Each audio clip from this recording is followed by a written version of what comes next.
Hello again, everyone. I'm Kathy Hazel Adams, and this is my second video for today. This will be a short one. I decided to do this second video, I know I don't normally, because I know that I tend to try to get too much information sometimes into one video, and they get a little long. And so I'm trying to just break that up a little bit more into more digestible pieces when I can. So anyway, I did want to say a few words here about these energies of this full moon in Virgo with its purifying and shedding light on everything that is not light and love, that is not true, that is not clear and salient and part of where we're going. And how it's very much a part of this ascension, and we are literally in the split. And the full moon in Virgo and then the lunar eclipse, March 14th, 2025, are very much a part of this energetic upgrade and shedding of what doesn't belong.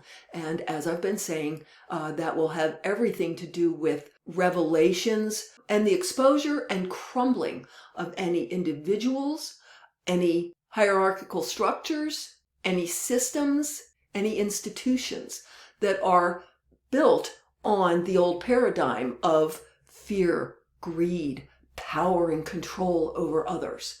Those are all getting swept away, and this full moon in Virgo and then the lunar eclipse are all part of these huge energies sweeping all this stuff away, so that, there we go, so that we're all in the higher vibe together in the new version of the Earth, 5D version.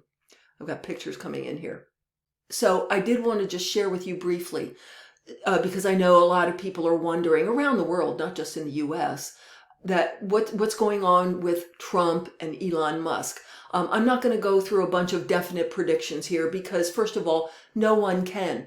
Energies are always changing. There's always expansion. We're constantly shifting to new, better versions of timelines. And so that's why sometimes psychics appear to be wrong. It's not that they're wrong, that they didn't see what they saw. It's just that a timeline shifted and now something else is more probable to happen right now. So I'm not going to do any of these hard predictions, but the energies as I strongly feel them and have always felt them is I don't feel that Trump will be in office very long. He already, I'm just going to, if you want to unsubscribe or cut me off when I say this, I'm sorry. His presidency was never built on real energy. It was hijacked. I have felt from the beginning, because of things that I saw, I've talked about them in other videos, that the vote was actually manipulated, that America didn't really elect Trump. Although there's a whole bunch of people who did vote for Trump, don't get me wrong. But that it was like this hollow lack of anything underneath his presidency as he was inaugurated. And I saw this before even the inauguration. Oh, he'd be standing there being inaugurated, and there was nothing underneath him energetically. But as I've said in another video, he and Elon Musk are serving a great purpose. They're helping break down old paradigms and structures built on the old fear, greed, power-based, and breaking it all apart so we can take a good hard look at it and then make real decisions going forward from a higher viewpoint as to what we want to be, what we want to keep, what we want to get rid of or change. So it's all good. Having said that, Trump is making a lot of decisions, alienating all of the US's allies, making enemies out of allies and long trusted trading partners and friends, Canada, Mexico. The tariffs are not going to bring manufacturing back to the US, you guys. They can't, because for one thing, you can never charge enough tariffs to make it more affordable to manufacture in the US with US wages than you can in Mexico or China, where the wages are so much lower. You can't impose enough tariffs to make it more affordable to manufacture a lot of things in the US versus in those other countries. Second of all, other countries, China, they are starting to automate. They're not going to even have all the manufacturing jobs now. So the tariffs, as far as being explained as bringing jobs back, that's not true. Now, the administration has given all kinds of reasons. They almost change them every day. First, it's, well, we need you to put stronger controls on the border. We don't want so much fentanyl. Well, you have to become Canada a 51st state. So unless you agree to do that, we're going to put tariffs on you. They keep kind of changing. It's sort of amorphous.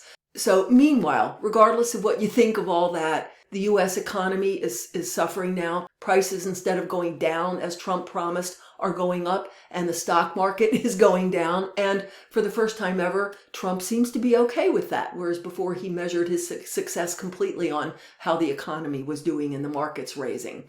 So there's something smelly and not right in that whole situation. And right now, I'm not going to share my personal speculations. I suspect that there's benefit to Trump underneath all of this chaos he's creating with tariffs that are very much benefit to him and not benefit to the US. I'll just say that. But meanwhile, all the trading and shipping and economies really are being disrupted, and our markets really are being disrupted, and people really are losing jobs. This is on the ground effects of all this. And so what I wanted to share is, I have never seen him being in power for very long. I originally saw 6 weeks to maybe 2 months that he would be actually in the presidency. We're right about there at that 6 weeks now. It could very well be that his presidency starts to crumble before the end of March. We've still got a couple of weeks in March.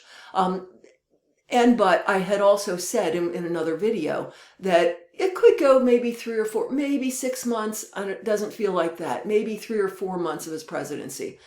That's what I'm getting strongly. I keep seeing 3 to 4, meaning from Inauguration Day, that he'll be in office and creating this uproar and turmoil and some hardship, very honestly, for everyone in Canada and the US. And I don't know about Mexico, how their prices are, but we're all feeling it. That feels to me like it will have been dealt with, exposed. There will be revelations. There will be changes by mid-April. Not making specific predictions here, just energetically, I keep being given 3 to 4 months till he and his mess are sort of, quote unquote, out of our lives. But the residual effects, as far as coming back and getting onto a new platform where the markets are coming back up again, and maybe corporations and countries start being led by more heart-based leaders. I'm seeing July, like through the end of June, by the end of June and into July, we'll sort of already be on a new, better platform where things are coming up. Things are starting to be more heart-based.